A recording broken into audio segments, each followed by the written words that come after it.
ओम शांति। संस्कार से संसार बनता है। आज आपका घर है, कौन सा घर नर्क है और कौन सा घर स्वर्ग है, ये घर के साइज पे नहीं डिपेंड करता है। साइज पे डिपेंड करता नहीं। तो आप किस घर को कहेंगे ये घर नर्क है, किस घर को कहेंगे ये घर स्वर्ग है? किस बेसिस पे कहते हैं? किस बेसिस पे कहते हैं? उस घर में रहने वालों की मनोस्थिति, उस घर में रहने वालों के संस्कार, उस घर में रहने वालों के आपस में रिश्ते। बहुत बड़ा घर है, अपना अपना हेलीकॉप्टर भी अगर अलग बाहर, लेकिन घर में कले कलेश है, आपस में रिश्तों में टक्कर है, तो क्या कहेंगे? यहाँ तो नर्क लगा हुआ है।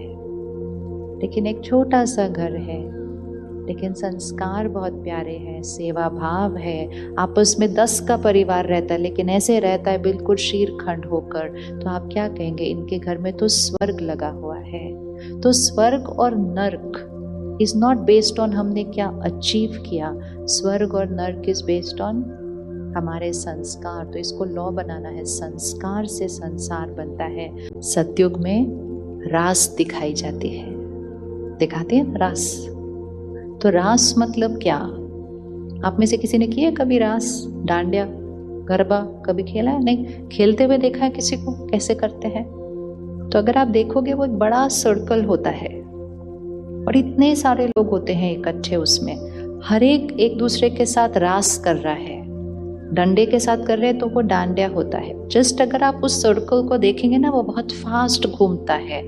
हर एक के हाथ में डंडा होता है, बहुत जोर से लगता है वो डंडा, लेकिन वो घंटा घंटा ऐसा खेल लेते हैं गोल गोल उसके अंदर, और कभी किसी को नहीं लगता। उसको बोलते हैं संस्कारों की रास। एक डंडा मारता है लेकिन ध्यान रखता है कि वो दूसरे के डंडे को मार रहा है। जैसे ही उसको ध्यान से खेला, वो एक डांस बन जाता है। और यही अगर अपना अपना डंडा मारा तो वो क्या बन जाएगा? तो वो क्या बन जाएगा? तो वो बन जाएगा एक युद्ध का मैदान।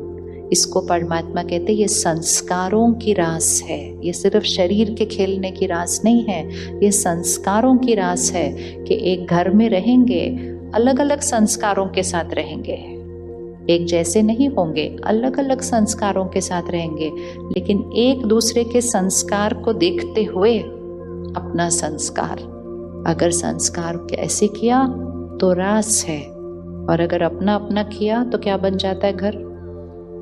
तो घर क्या बन जाता है? तो यहाँ से संस्कार से मन की स्थिति, संस्कार से शरीर का स्वास्थ्य, संस्कार से रिश्ते और संस्कार से प्रकृति।